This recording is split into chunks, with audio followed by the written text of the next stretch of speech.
پردیس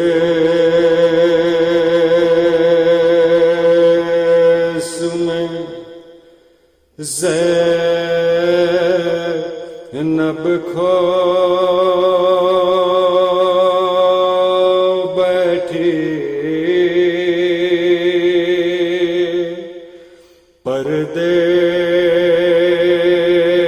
پردیس میں زینب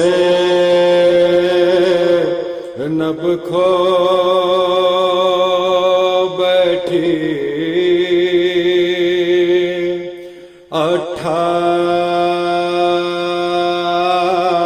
18 برس کے پالے کو پردیس میں زینب کھو بیٹھی 18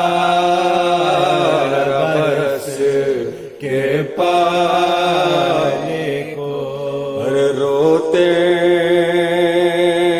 ہیں کھڑے سب آل نبی روتے ہیں کھڑے سب آل نبی 18 برس کے پالے کو ارمان نہ نکلا بانو کا ہے لاش پہ نو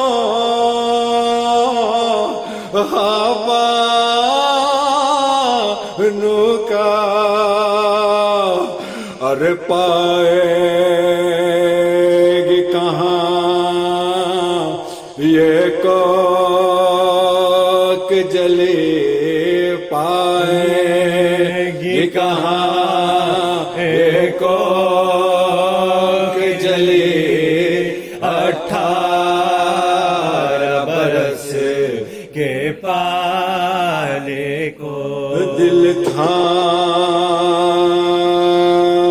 کے اکبر کی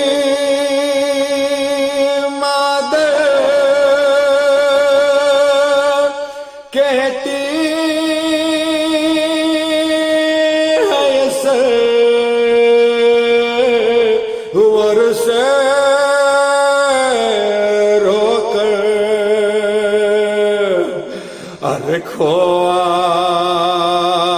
کہاں ابن علی کھویا کہاں ابن علی 18 برس کے پالے کو نازوں سے مرادوں سے پالا شادی کا زمانہ جب آیا اور نازوں سے مرادوں سے پالا شادی کا زمانہ جب آیا اور میدان میں کھو کر بیٹھ گئی میدان میں کھو کر بیٹھ گئی 18 برس کے پالے کو شبیر سے کہتی تھی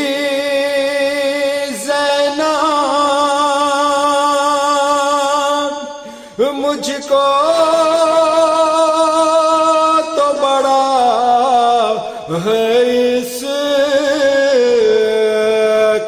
تھا ارے کیوں میں نے لیا تھا تم سے اخیر کیوں میں نے لیا تھا تم سے اخیر 18 برس کے پالے کو قسمت کا کروں میں کیسے گلا خدمت کا عوض کچھ بھی نہ ملا قسمت کا کروں میں کیسے گلا خدمت کا عوض کچھ بھی نہ ملا ارے صحرا بھی نہ زینب باندھ سکی ارے صحرا بھی نہ زینب باندھ سکی 18 برس کے پالے کو کہتے تھے یہ شاہ کربلا تقدیر میں یوں ہی لکھا تھا ارے اب صبر کرو اے بنت علی اب صبر کرو اے بنت علی 18 برس کے پالے کو شوکت پہ قیامت کا غم ہے شوکت یہ غضب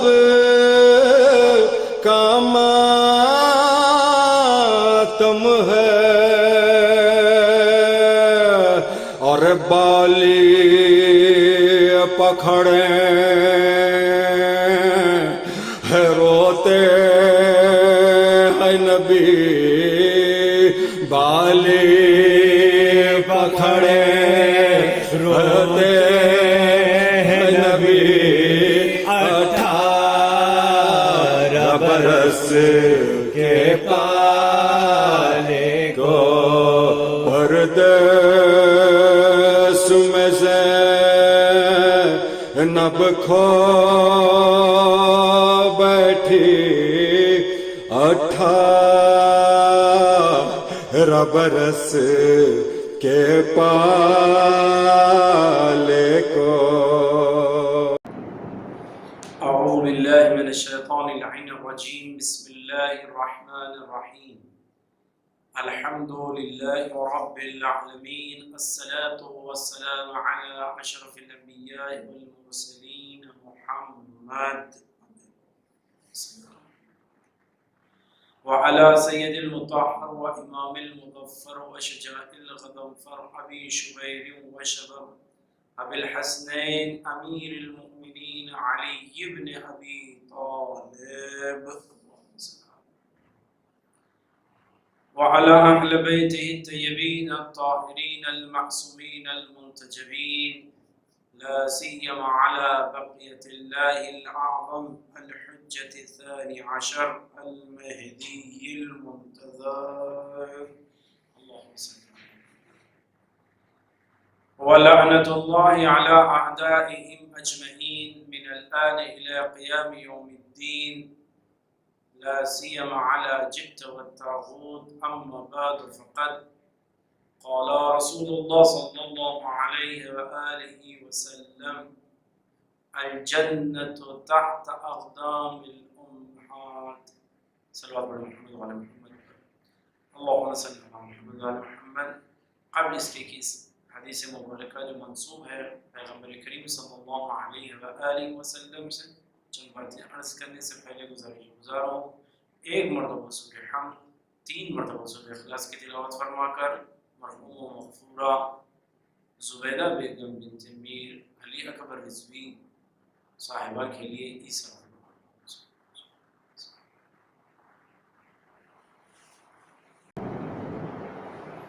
حدیث مبارکہ میں ارشاد ہو رہا ہے جنت ماں کے قدموں تلے ہے.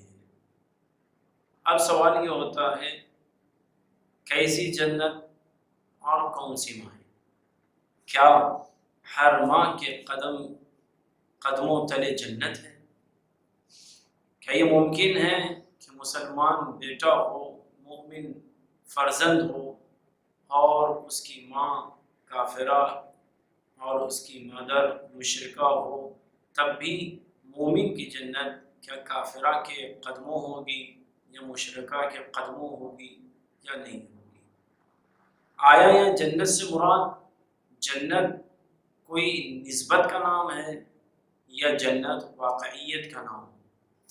اگر جنت واقعیت کا نام ہے تو یہاں واقعیت سے مراد کیا لیا جائے گا؟ یعنی واقعی جنت اس کے ماں کے قدموں تلے ہیں یا ماں کے قدموں تلے نہیں ہے؟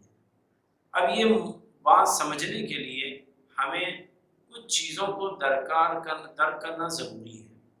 پہلے ہم چلتے ہیں کہ آیا جنت کیا ہے اور جنت ماں کے قدموں میں کس زاویے سے.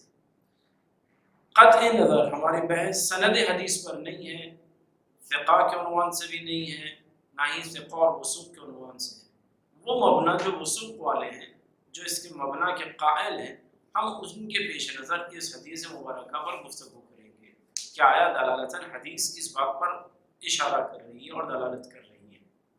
حدیث کہہ رہی ہے کہ جنت، تو جنت کسے کہتے ہیں؟ تو معصوم کے احادیث میں وارد ہوا جنت وہ جگہ کا نام ہے کہ جہاں پر انسان ارادہ کرے گا بغیر موسم کے وہ چیز اس کو دے دی جائے گی. نہیں قرآن کہہ رہا ہے کہ جنت میں سورج ہوگا کہ اس کی تمازت ہوگی، اور نہ ہی چاند ہوگا کہ جس کی برودت ہوگی، نہ ہی تکلیف و شرعی ہوگی کہ جس کے بعد جزا کا مطالبہ ہوگا، نہ ہی ایسی کوئی عوامر اس پہ نافذ کر دیے جائیں گے جس کے پیش نظر وہ مشغول رہے گا، بلکہ جیسے وہ زندگی گزارنا چاہا خود مختار رہے گا. جنت میں وہ ارادہ کرتا جائے گا، وہ چیز اسے دستیاب ہوتی جائے گی. جنت میں قصر ہوں گے، باغات ہوں گے، حور و ملک رہیں گے، تمام کے تمام افراد، تمام کے تمام اشیاء موجود ہوں گے. جنت ایسی ہے جس کے لیے معصوم نے فرمایا وہاں وہ چیزیں دستیاب ہوگی جو تم نے کبھی دنیا میں نہ سوچی ہوگی نہ اس کا ذائقہ محسوس کیا ہوگا. ایسے چیزیں جنت میں اللہ فراہم کرے گا. اب جنت ایک واقعی امر وجودی کا نام ہے جو انسان واقعی طور سے جزا کی صورت میں پائے گا. اور یہ جزا کس کو ملے گی؟ قرآن نے کہا بسم اللہ الرحمن الرحیم ان للمتقین مفازا، کی کامیابی متقین کے لیے، اور یہ جنت متقیوں کے لیے ہے. اب یہ جنت متقی کے لیے ہے تو جنت کی کچھ توصیف قرآن نے بھی کی ہے. حدائق و اعناب، کی بہترین باغات ہوں گے جس کے اندر بہترین انگور ہوں گے، اور اس کے اندر کیا ہوگا؟ کئی صفتیں بیان کی ہیں جنت کی. جنت میں نہ لغو و لہو ہوگا، نہ ہی اس کے اندر بیکار باتوں پر گفتگو ہوگی، نہ ہی اس کے اندر سیاست و زعامت میں گفتگو کی جائے گی، بلکہ وہاں واقعی طور سے انسان اپنے ارادے سے زندگی بسر کرے گا، اور حکومت اس کی جس زاویے سے ثواب و جزا ملے گی اتنی ہی وسعت والی ہوگی، اور انسان کے لیے ہر آسائش فراہم کیے جائیں گے، کوئی کسی چیز کی فکر نہیں ہوگی. اس چیز کا نام ہے جنت. جنت واقعی کلمہ جنت کا اطلاق 7 الگ الگ اقسام والی جنت پر ہوا ہے. کبھی مومن کی قبر کو جنت کہا گیا کہ مومن کی جنت مومن کی قبر روضۃ من ریاض الجنہ، کہ اگر اعمال اچھے اور ولایت اہل بیت اور دشمن اہل بیت سے عداوت رکھتا ہو تو اس کی قبر جو ہے روضۃ من ریاض الجنہ، جنت کے باغوں میں سے ایک باغ ہو جائے گا۔ یا کبھی عالم برزخ پہ جنت کا اطلاع کیا گیا، پھر کبھی جناب آدم جہاں قیام فرما تھے قبل از دنیا، اس کو جنت کہا گیا، اور انسان کو جزا کی صورت میں جو چیز دی جائے گی اسے جنت کہا گیا۔ جنت کے کافی اقسام اور اس کلمے کا اطلاع کئی چیزوں پر ہوتا ہے۔ اب کل ملا کر اگر ہم وہ جنت جس کو جزا کی صورت میں دی جائے گی اور اس کو انعام و اکرام کے صورت میں دیا جائے گا تو اس جنت کے لیے واقعی طور سے کئی احادیث کہتے ہیں کہ اس جنت کو حاصل کرو، اس جنت کے لیے آگے بڑھو۔ لیکن آیا یہ جنت واقعی طور سے دیکھا جائے تو ماں کے قدموں تلے ہیں؟ کہتے ہیں ماں کے قدموں تلے جنت نہیں ہے، بلکہ جنت جانا ہو تو اس کا راستہ ماں کے قدموں تلے ہے۔ اگر انسان ماں کے قدموں تلے جنت تلاش کرنا چاہے تو ظاہر میں جنت نہیں ملے گی، بلکہ روایت کی روشنی میں دیکھیں تو جنت ماں کے قدموں تلے ہیں، اس اعتبار سے کہ ماں کی خدمت کرو، ماں کی اطاعت کرو، ماں کی بات پر اور آواز پر لبیک کہو تو تمہیں جنت نصیب ہوگی۔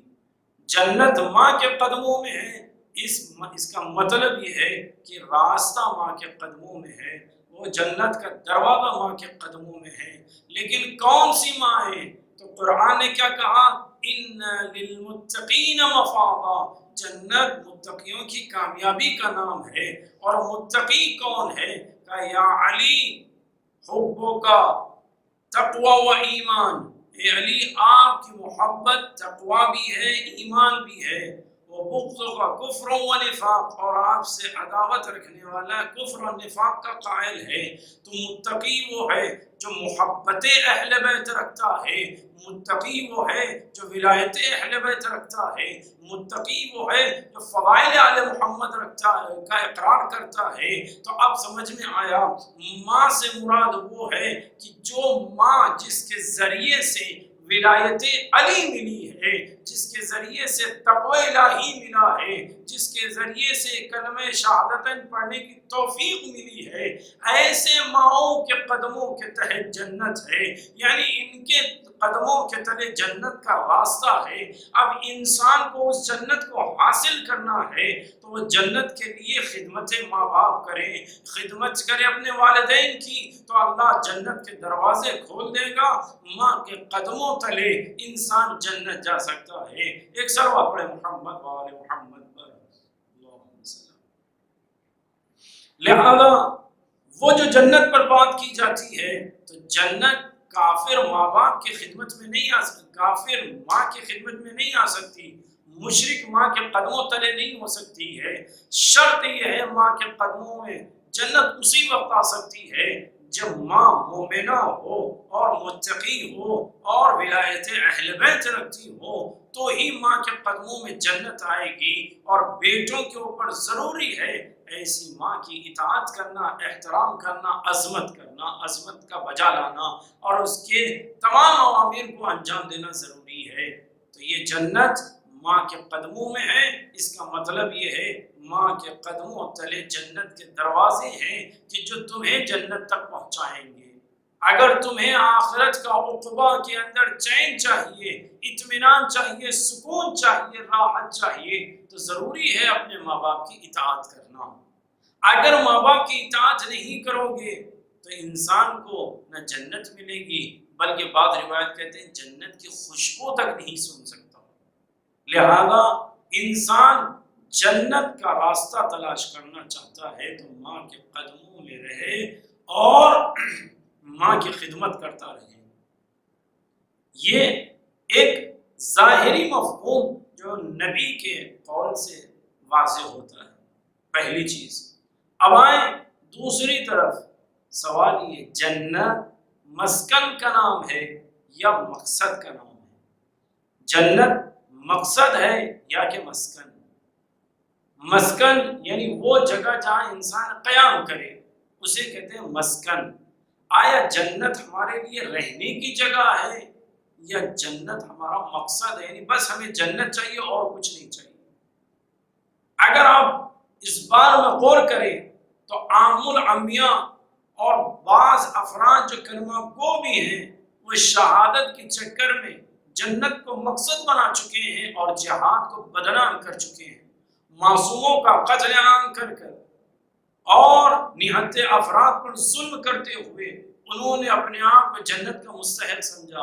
تو یاد رکھیے گا، ظالم کبھی جنت نہیں جا سکتا، اور یہ وہ افراد ہیں جو جہاد کو بدنام کر کے جنت جانا چاہتے ہیں۔ کیوں؟ انہوں نے جنت کو مقصد بنا لیا ہے۔ آیا واقعی جنت مقصد ہے یا کہ مسکن؟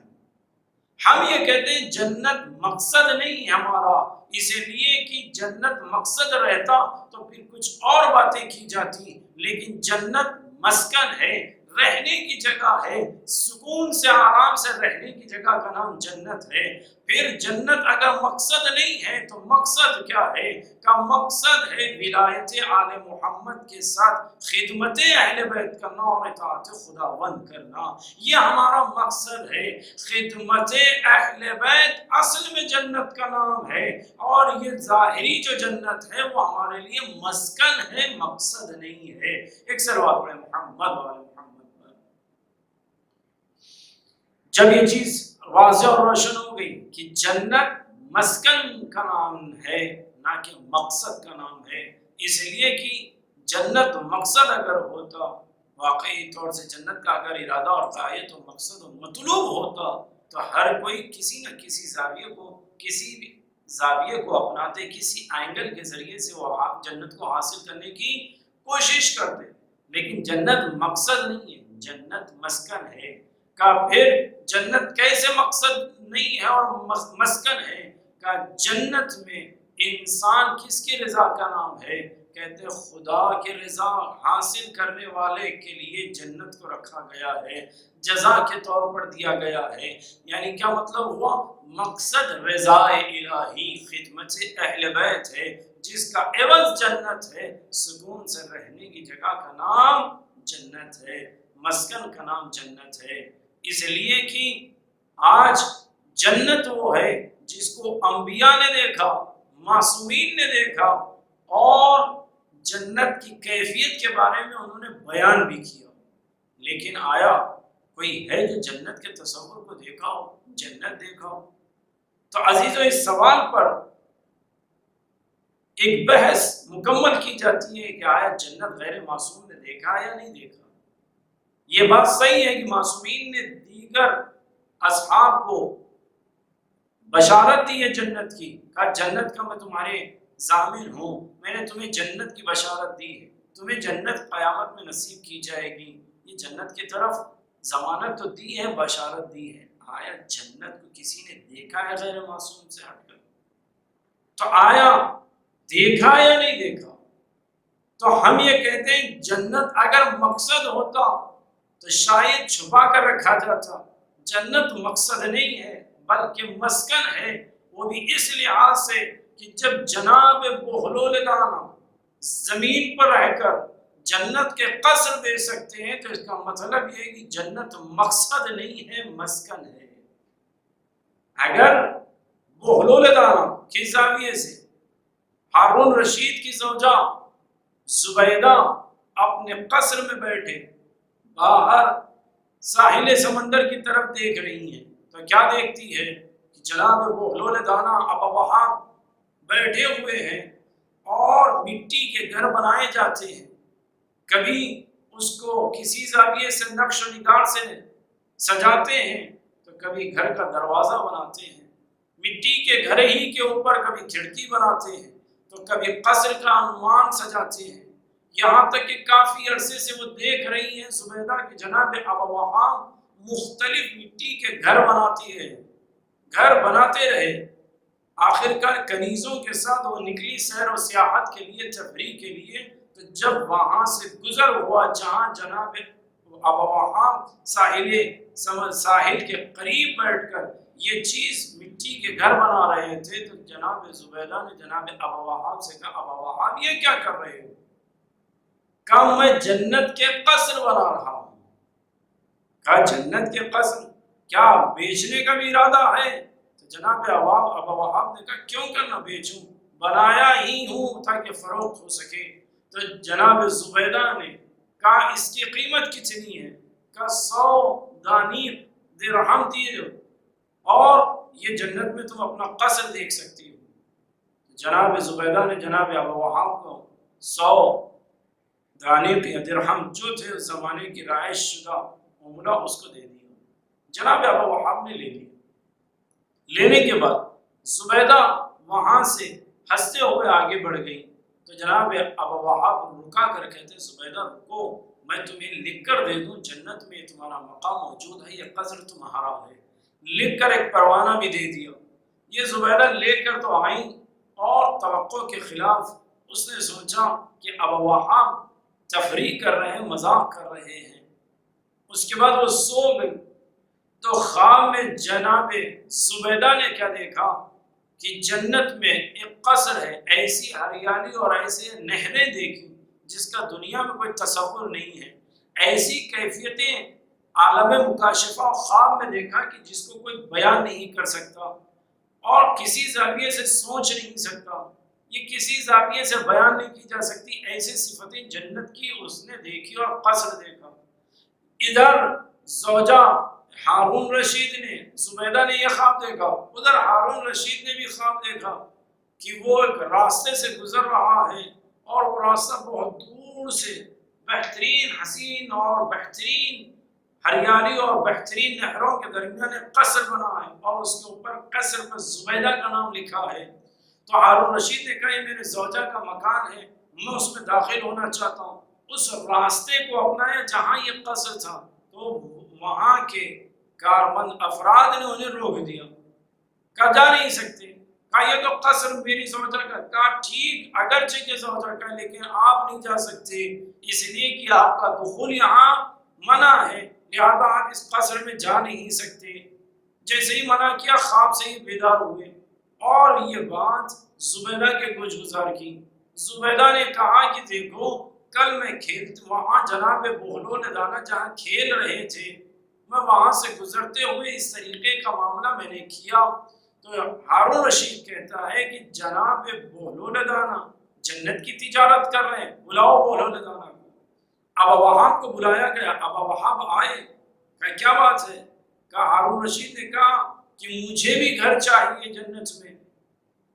تو ابا وہاب نے جواب دیا، جناب بہلول نے کہا وہ تو میسر نہیں ہے، کہا تم جنت کے گھر کی تجارت کر رہے ہیں۔ تو جناب ابا وہاب نے جو لطیف جملہ کہا وہ قابل سماعت ہے۔ وہ کیا؟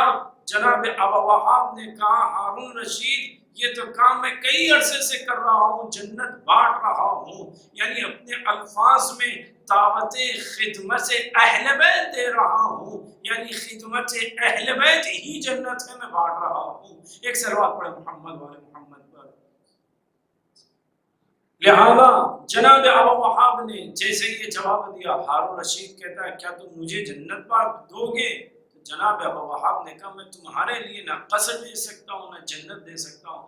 کہا تم نے زبیدہ کے لیے تو قصر جنت فراہم کر دیا، ہارون رشید کو کیوں کر نہیں دو گے جبکہ ہم تمہارے اقربا اور رشتہ داروں میں بھی ہے؟ تو جناب بہلول دانا نے ہارون رشید سے کہا ہارون رشید زبیدہ کو یقین نہ تھا لیکن بس اس نے سودا کر لیا اور مجھے غربا اور فقراء میں تقسیم کرنا تھا، اس لیے اس غربت زدہ افراد کی امداد کے لیے میں نے وہ دانے کو درہم جو پیسے زبیدہ سے لیے اس کے عوض تصریف کر دیا اور تقسیم کر دیا تاکہ وہ غربت زدہ افراد کے لیے کوئی خورد و نوش کی اشیاء فراہم ہو جائے۔ تو اللہ یہ چاہتا بھی ہے کہ کوئی غریب کی مدد کرے تو جنت میں اسے قصر دے گا، لہذا میں نے غریب کو دیا تو زبیدہ کے لیے قصر میں جنت مل گئی۔ لیکن جب اس نے یقین نہیں رکھا تھا، غیب پہ بھروسہ تھا تو اس نے جنت حاصل کر لی، لیکن تو نے خواب میں جنت کو دیکھا ہے اور چاہتا ہے کہ میں جنت جیسے مقام کو تجھے دے دوں، اب تو نے دیکھنے کے بعد معاملہ کر رہا ہے، لہذا میں تیری مدد نہیں کر سکتا، لہذا میں تجھے فروغ نہیں کر سکتا۔ یہ کہہ کر جناب ابا وہاب چلے گئے، لیکن ایک جملہ واضح ہو گیا، ایک چیز سمجھ میں آ گئی۔ مشاہدے کے بعد لالچ کا اظہار کرنا، پتہ چل جاتا ہے کہ انسان کو ایمان نہیں ہے بلکہ لالچ کی بنیاد پر وہ کلمہ پڑھ رہا ہے۔ اور اگر وہ انسان جو غیب پر ایمان رکھتا ہو تو اس کی کیفیتیں ایسی ہے، دنیا میں رہ کر بھی جنت کے حقدار بن جاتے ہیں۔ تو پتہ چلا جو غیبت کے زمانے میں پردے غیب کے علی پر بھروسہ رکھے، جنت واقعی طور سے اس کا حق بن جاتا ہے۔ لیکن اگر کوئی دیکھنے کے بعد بھی جنت کی لالچ میں آگے بڑھے، نہ اسے دنیا ملے گی نہ آخرت نہ جنت ملے گی۔ ایک صلوات پڑھے محمد والے محمد پر۔ لیکن آپ غور کریں، چاہے زبیدہ ہو کیوں جنت کہاں دے گی؟ عالم مکاشفہ، خواب میں جنت دے گا۔ یہ خواب میں جنت دیکھا، ممکن ہے کہ خواب کی کیفیت وہ درک کر سکتے ہوں، بیان نہیں کر سکتے، یا اس کو دوبارہ دقت سے دیکھنا چاہے تو دیکھ نہیں سکتے۔ معصوم کے علاوہ چند لوگوں نے عالم مکاشفہ خواب میں جنت کو دیکھا ہے، لیکن آیا جنت کو کسی نے آنکھوں سے دیکھا ہے؟ تو کہتے ہیں کہ جنت کو آنکھوں سے دیکھا بھی ہے اور بغور دیکھا ہے۔ کہ وہ کون افراد ہیں جنہوں نے اپنی آنکھوں سے جنت کو دیکھا، جنت میں اپنے مقام کو دیکھا؟ تو اصول کافی اٹھائیے گا، اس میں آقا یعقوب کلینی رحمۃ اللہ علیہ نے روایت کو نقل کیا ہے، کسی معصوم نے وہ کام نہ کیا جو کام سید الشہداء نے کیا۔ شب عاشور حبیب کو مقام شہادت بھی دکھایا اور جنت میں مقام بھی دکھایا، زہیر کو مقام شہادت بھی دکھایا اور جنت میں مقام بھی دکھایا۔ یعنی امام معصومین میں، تمام معصوم ائمہ میں سید الشہداء کی وہ ذات ہے جنہوں نے اپنے اصحاب کو صرف جنت کی بشارت یا ضمانت کے اوپر بات نہ کی ہے بلکہ جنت کا مقام دکھایا ہے۔ تو اصحاب ائمہ نے صرف سید الشہداء کے اصحاب وہ ہے جنہوں نے دنیا میں رہتے ہوئے جنت میں اپنا مقام دیکھا ہے، منزلت دیکھی ہے۔ اب علماء کہتے ہیں کیوں ایسا ہوا کہ دیگر ائمہ نے اصحاب کو ضمانت دی ہے، بشارت دی ہے، حسین ابن علی نے ایسا کیوں کیا کہ مقام جنت میں دکھا دیا؟ تو علماء کہتے ہیں اس لیے کہ حسین ابن علی کو اتنا بھروسہ تھا کہ اپنے اصحاب پر کہ وہ حسین کو چھوڑ کر جانے والے نہیں ہیں، ایمان کا دامن ہاتھ سے جانے دینے والے نہیں ہیں، وہ خدمت امام پر اتنے اپنے آپ کو آمادہ کر چکے ہیں، انہیں اصلاً کسی چیز کی تمنا نہیں ہے۔ تو سید الشہداء نے بتا دیا کہ جب ارادہ خدمت امام کا ہوتا ہے تو جنت تمہارے پاس چلی آتی ہے، تمہیں جنت تک جانے کی ضرورت نہیں ہے۔ ایک صلوات پڑھے محمد اور محمد۔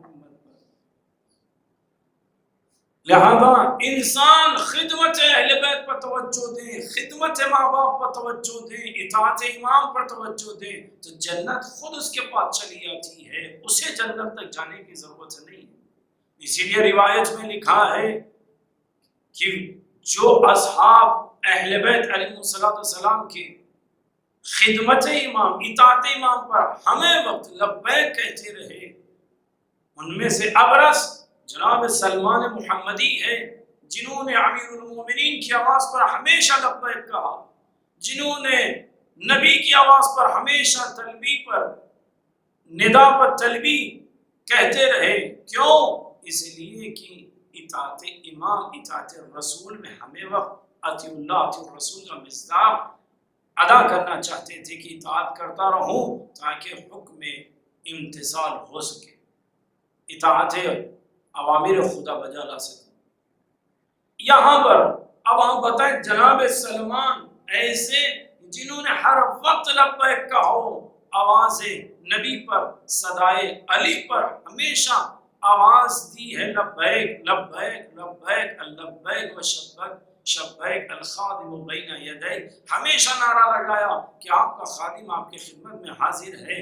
ہر وقت صبح ہو یا شام، ہر وقت آواز دیتی گئی، دیتے رہے جناب سلمان محمدی میں آپ کی خدمت میں حاضر ہوں، میں آپ کی خدمت میں حاضر ہوں۔ تو معصوم نے فرمایا ہر انسان جنت میں جانے کے لیے مشتاق ہوتا ہے، لیکن اگر اطاعت واقعی خالصتاً کی جائے تو امام فرماتے ہیں جنت چند افراد کی مشتاق ہے، ان میں سلمان محمدی ہے۔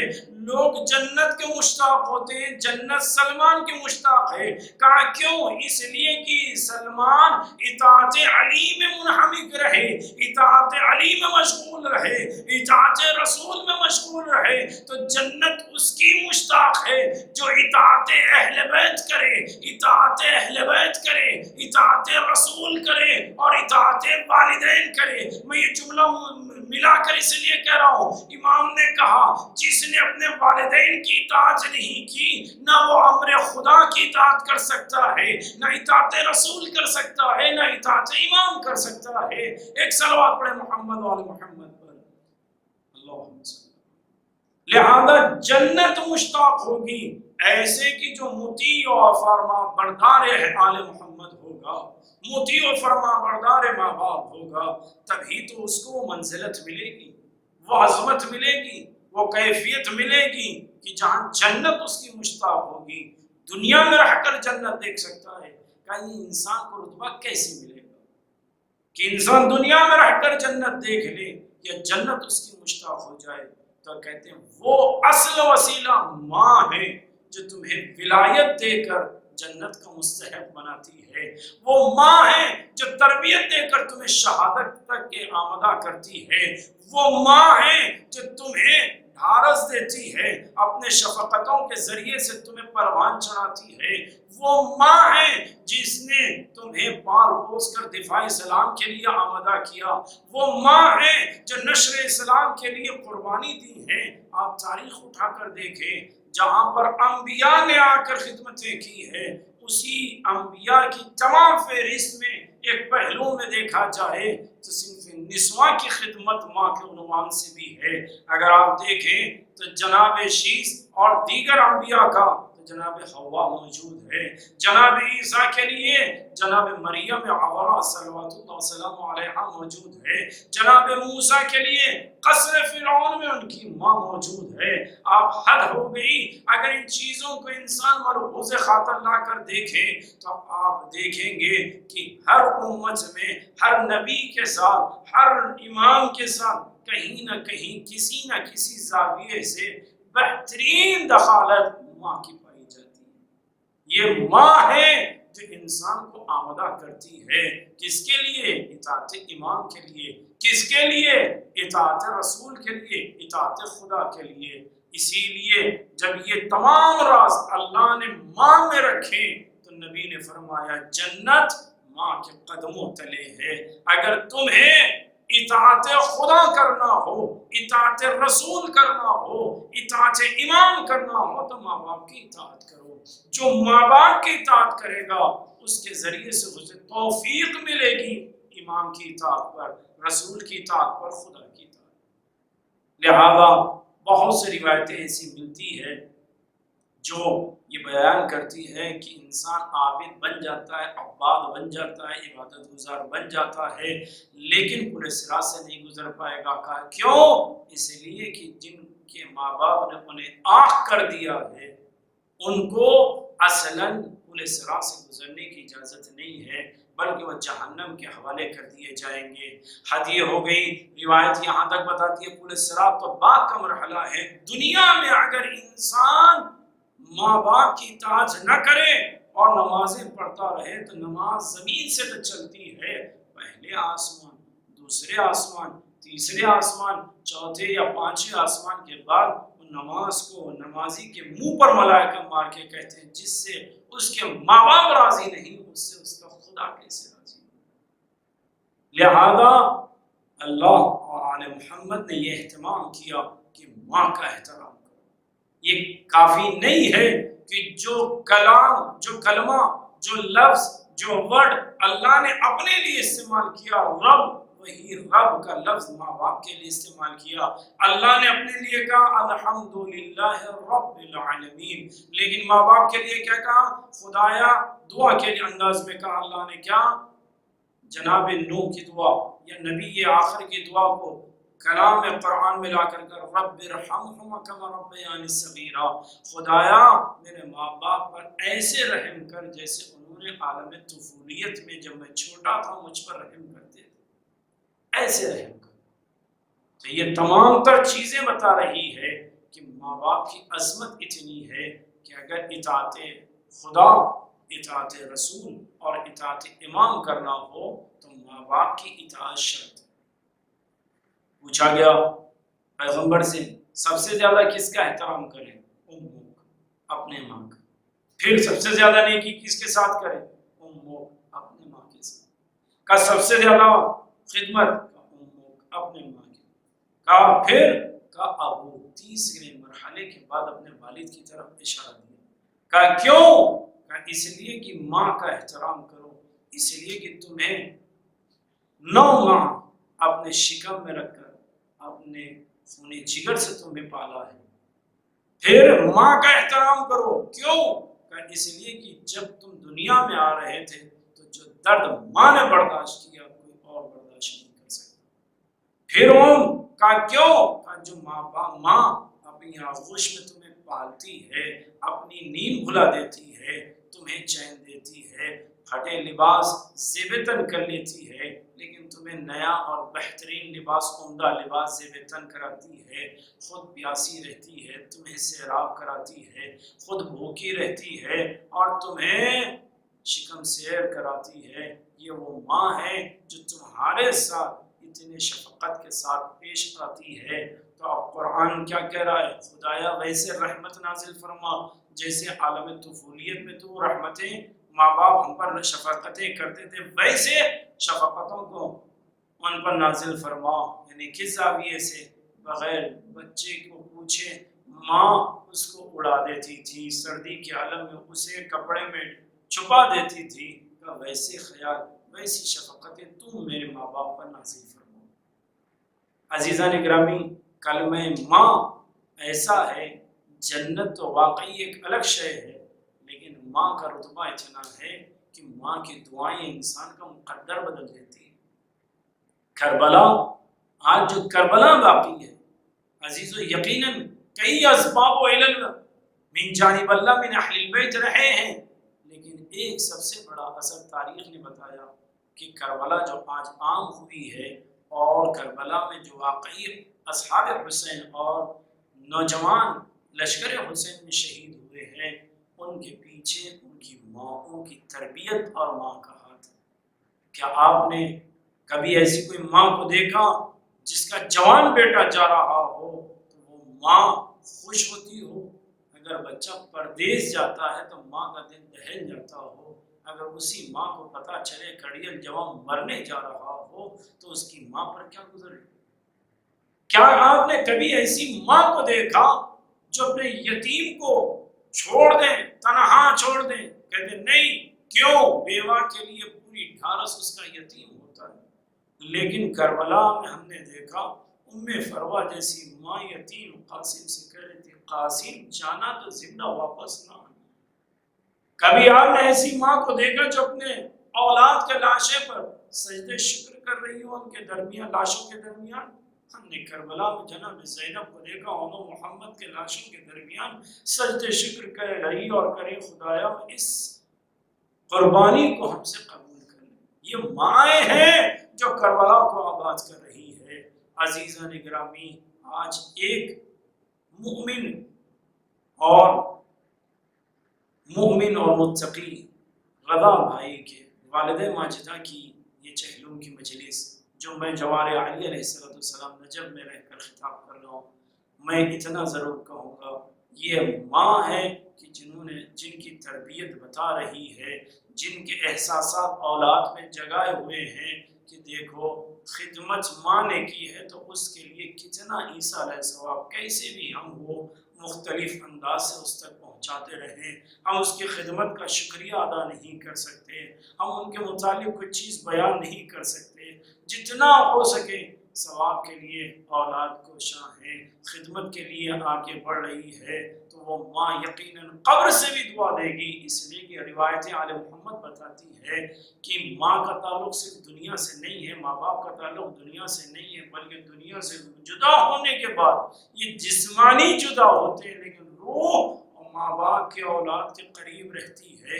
شب جمعہ ہو یا قبر پر کوئی جائے تو ماں باپ ویسے خوش ہوتے ہیں جن امام فرماتے ہیں جیسے زندگی میں ملاقات پر خوش ہوتے ہیں۔ کیوں؟ جسم تو جدا ہوا لیکن روح جدا نہ ہوئی۔ اسی سے اندازہ لگائیں، شاید جملہ اس مفہوم کے لیے بہت بھاری اور وزنی ہو جائے، آپ اسی سے اندازہ لگائیں جب 50 سال سے زیادہ عمر رکھ کر حسین قبر زہرا پر گئے تو جناب زہرا 18 برس کی بی بی کی قبر پر گئے ہیں تو قبر زہرا سے آواز آئی، حسین پریشان نہ ہونا، تمہارے ساتھ تمہاری ماں موجود ہے۔ تو عزیزو اگر ماں کی کیفیت کو اندازہ لگائیں تو خود بخود ایک چیز واضح ہو جاتی ہے، وہ کیا کہ انسان کی توفیقات میں اور آگے بڑھنے پر خدمت اہل بیت اور شہادت تک پہنچنے کے لیے ماں کی دعائیں اور ماں کی خدمت شرط ہے۔ میں آج یہ چہلم کی مجلس میں دو جملے مصائب کے عرض کروں گا، زیادہ طویل مصائب نہیں پڑھوں گا، چہلم ہے لیکن ایک ماں کا بیٹے انجام دے رہے ہیں، غم منا رہے ہیں، مومنین پرسہ دے رہے ہیں، لیکن اللہ اللہ آپ کربلا میں آئیے کہ ماؤں نے کیسے چہلم انجام دیا۔ آپ نے کئی خطبہ اور بزرگان سے مصائب بھی سنے ہیں، ماں کے متعلق بیانات بھی سنے ہیں، بس میں ایک ماں کا ذکر کروں گا جو کربلا سے گزرتے ہوئے کیا کیفیت تھی اور واپسی میں کیا کیفیت تھی اور مدینے جانے کے بعد کیا کیفیت تھی۔ 3 مقامات کا ذکر کروں گا۔ پہلا مقام وہ تھا جب حسین آ کر عاشور کو کہتے سید الشہداء کہ لاؤ میرے علی اصغر کو مجھے میرے حوالے کر دو۔ جیسے ہی یہ کہنا تھا جناب رباب کے پاس آ کر سید الشہداء نے کہا میرے لال کو میرے حوالے کرو۔ لے کر حسین گئے ہیں اور سید الشہداء جب لے کر گئے ہیں تو 3 شعبہ تیر جناب علی اصغر کو لگا ہے۔ اس کے بعد شہادت علی اصغر کے بعد کیا ہوا سب جانتے ہیں۔ عزیزوں میں پوری روایت کو چھوڑتے ہوئے بس اتنی بات کو عرض کروں، جب 11 محرم نمودار ہوئی وہاں پر صدا بلند ہوئی کہ ایک فرزند کو حسین آغوش میں لے کر آئے تھے، اس معصوم کا لاشا کہاں پر ہے؟ عزیز جیسے یہ شور بلند ہوا تو کسی نے کہا حسین نے انہیں دفنا دیا تھا، تو اب لوگ بھالے لے کر آگے بڑھے قبر علی اصغر کی تلاش میں، تو ماں دوڑتے ہوئے زینب کے پاس گئی، زینب میرے بیٹے کی خیر ہو، میرے بچے کی خیر ہو۔ لیکن عزیزوں ماں نے وہ منظر دیکھا کہ اگر اب دیکھا کیا منظر دیکھا، بھالا زمین میں جاتا تھا کبھی خالی آتا تھا، لیکن ایک مرتبہ جب بھالا زمین مر گیا ہے اب خالی نہ آیا بلکہ علی اصغر کے لاشے کو لے کر نکلا ہے۔ تو ماں نے آواز دی، ارباب مقاتل کہتے ہیں ہر کسی کی شہادت ایک بار ہوئی لیکن علی اصغر کی شہادت 2 مرتبہ ہوئی۔ عاشور کے دن تیر کے ذریعے سے حلق کو زخمی کیا گیا اور 11 محرم کو رگوں کو کاٹتے ہوئے علی اصغر کے سر کو بدن سے جدا کیا گیا۔ اللہ اجرکم اللہ۔ تو ماں نے اپنی اولاد کو اس زاویے سے قربان کیا کہ لاش حسین پہ بیٹھ کر شہزادی نے قسم کھائی اور کہا واللہ لا تقعدن تحت الظلال، خدا کی قسم آج کے بعد سے میں کبھی سائے میں نہیں بیٹھوں گی۔ بی بی نے یہاں قسم کھائی۔ یہاں کے بعد کوفہ شام جانے کے بعد کیا منظر آیا جی عزیزو آپ سن سکتے ہو۔ شیخ عباس قمی علیہ الرحمہ نے لکھا سب کا سر نو کے نیزہ پر بلند تھا لیکن علی اصغر کا سر بڑا کم سن تھا، نو کے نیزہ پر رک نہیں سکتا تھا، تو شیخ عباس قمی کہتے ہیں ظالم نے نو کے نیزہ پر سر کو رکھ کر رسی سے باندھ دیا تھا۔ ماں اپنے بیٹے کو دیکھتی جاتی اور گریہ کرتی جاتی، ہائے میرا علی اصغر، ہائے میرا علی اصغر۔ لیکن عزیزو یہ سب مل کر چہلم کرنے آئے ہیں، تو ماں نے بھی کیسے انداز نے اپنے بیٹے کا چہلم کیا، دل کھول کر گریہ کیا۔ لیکن عزیز ایک ماں کے چہلم کی مجلس ہے، اس لیے بس ایک آخری روایت عرض کروں۔ جب یہی ماں مدینے میں آئی، علامہ یزدی نے اپنی کتاب میں لکھا، کہتے ہیں کہ جناب زینب نے جناب سجاد سے کہا سجاد چلو اپنی ماں کا ہاتھ تھامو اور گھر میں بیت الشرف میں لے چلو۔ جیسے ہی آگے بڑھنا تھا جناب رباب نے ایک مرتبہ کربلا کا رخ کر کے کہا خدا کی قسم حسین میرے سیدی و مولائی، میں نے آپ کے قبر پر قسم کھائی تھی کہ میں واپس نہیں جاؤں گی، سحر چھاؤں میں اور سائے میں نہیں جاؤں گی، میں دھوپ برداشت کروں گی۔ میرا علی اصغر شہید ہو گیا۔ جیسے ہی یہ کہنا تھا علامہ یزدی کہتے بی بی کی روح پر آواز ہوئی، ارے زینب و سجاد نے کہا، امام سجاد نے کہا ماما جناب رباب کی شہادت واقع ہوئی۔ اب جیسے ہی جناب رباب کی شہادت کا واقع ہونا تھا، ارے غسل کے لیے لے کر گئے ہیں، غسالہ آئی ہیں، امام سے اجازت کو لیا اور جیسے ہی غسل خانے میں گئی ہے تو ایک مرتبہ امام سے اجازت لینے کے بعد غسل خانہ گئی ہے تو کچھ ہی دیر کے بعد واپس آ کر کہتی ہے مولا بی بی کے پہلو میں کوئی چیز بدی ہوئی ہے، اگر آپ اجازت دیں تو میں اسے کھول دوں۔ جیسے امام سجاد نے کہا جاؤ جلدی وہ چیز دکھاؤ کیا چیز ہے۔ ارے جب غسالہ گئی ابھی کچھ لمحہ نہ گزرا بیویوں کے رونے کی آواز بلند ہو گئی، آہو بکا بلند ہونے لگی، آوازیں بلند ہونے لگی، ماتم کی صدا آنے لگی۔ سجاد پریشان ہو کر امام سجاد علیہ السلام نے کہا غسالہ وہ چیز کیا ہے جلدی بتا جس پر میری بوبی گریہ کر رہی ہے، میری بہنیں ماتم کر رہی ہے۔ غسالہ جو لے کر باہر آئی تو کیا دیکھا، علی اصغر کا پیرہن ہے۔ تو امام سجاد نے کہا ماں دنیا میں اپنے لال پر گریہ کیا، یہاں تک کہ پیرہن کو اپنے قریب لگا کر رکھا اور ماں کا غم سجاد بھول نہ سکے۔ جب مختار نے پوچھا مولا میں نے آپ کے بابا کے دشمن کو قتل کرنا شروع کیا، امام سجاد نے کچھ نہیں کہا بس اتنا کا مختار اور مولا ملا کہ نہیں ملا، کیوں کہ اتنی مصیبت میری ماں نے برداشت کی ہے اور مولا ملا کہ نہ ملا۔ رضن بقضائه وتسلیما لامر مولا بار الہ پروردگار عبد فعل محمد رحم محمد اس قلیل سزاداری کو قبول فرما۔ خدایا تجھے واسع اہل بیت علیہ السلام کا ہمارے پریشانیوں کو دور فرما، گناہ کبیرہ و صغیرہ کی مغفرت فرما۔ تمام مومنین جس کو شغلت ان سب کی جان مال عزت و آبرو اور ایمان کی حفاظت فرما۔ خدایا دنیا میں زیارت حسین، آخرت میں شفاعت حسین نصیب فرما۔ خدایا ہمارا خاتمہ ملائے آل محمد پہ فرما، جنت البقیع پر سایہ عنایت فرما۔ اگر دشمنان اہل بیت لائق ہدایت و ہدایت عطا فرما ورنہ نیست نابود عطا کر دے۔ خدایا تجھے واسطہ اہل بیت علیہ السلام کا جو اولاد کے مشتاق ہیں اولاد نرینہ عنایت فرما، اور جو صاحب اولاد اپنی اولاد کی تربیت کرنے کی توفیقات کرامت فرما، اور ولایہ آل محمد کو قلوب میں مومنین کے موجود دائم و قائم فرما اور ان کی نسل میں جاری و ساری فرما۔ خدایا مرحومین کی مغفرت فرما، جوارہ امام انہیں جگہ عنایت فرما، بالخصوص مرحومہ زبیدہ بیگم بنت میر علی اکبر رضوی صاحبہ کو خدایا شہزادی فاطمہ کی خاص کنیزوں میں شمار فرما، ان کی اولاد کو تمام پسماندگان کو صبر جمیل عنایت فرما۔ خدایا تجھے واسطہ اہل بیت علیہ السلام کا تمام مرحومین کی مغفرت فرما۔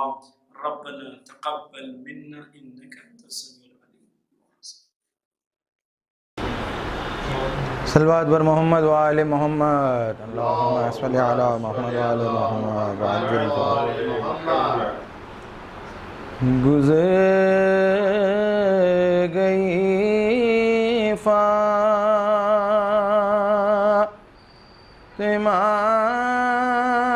جہاں سے، یتیم ہیں چھوٹے چھوٹے بچے، گزر گئی فاطمہ جہاں سے، یتیم ہیں چھوٹے چھوٹے بچے، علی ہے گھر میں بسا اکیلے، یتیم ہیں چھوٹے چھوٹے بچے، اٹھا کے رنجو علم سیدھا رے، بلا کے سے کے غم سدھارے، اٹھا کے رنجو علم سدھارے، بلا کے سہے کے غم سدھارے، اجڑ گیا گھر ہوئے یہ صدمے، یتیم ہیں چھوٹے چھوٹے بچے، جو چوٹ لگتی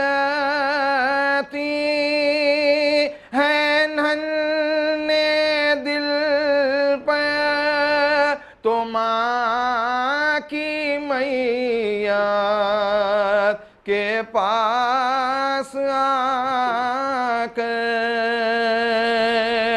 جو چوٹ لگتی ہے ننھے دل پر، تو ماں کی میت کے پاس آ کر پکارتے ہیں لپٹ لپٹ کے، یتیم ہیں چھوٹے چھوٹے بچے، یہ رو کے فرما رہے ہیں حیدر، پلیں گے مجھ سے صغیر کیوں کر، یہ رو کے فرما رہے ہیں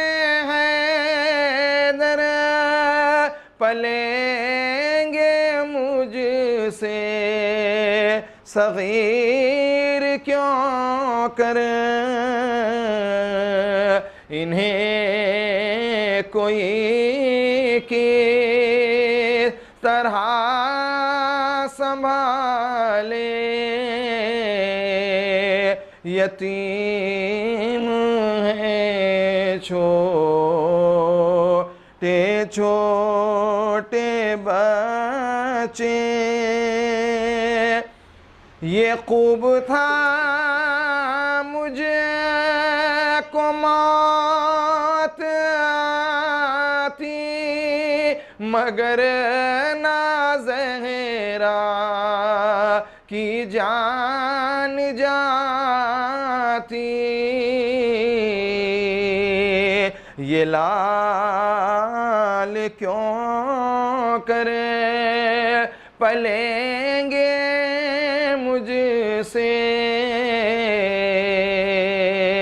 یہ لال کیوں کرے پلیں گے مجھ سے، یتیم ہیں چھوٹے چھوٹے بچے،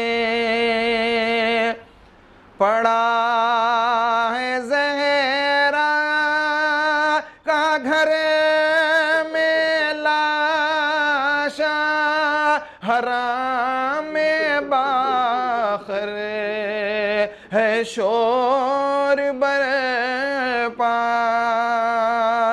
پڑا ہے زہرا کا گھر میں لاشا، حرام میں باخر ہے شور برپا، یہ رنج پوچھو علی کے دل سے، یہ رنج پوچھو علی کے دل سے، یتیم ہیں چھوٹے چھوٹے بچے۔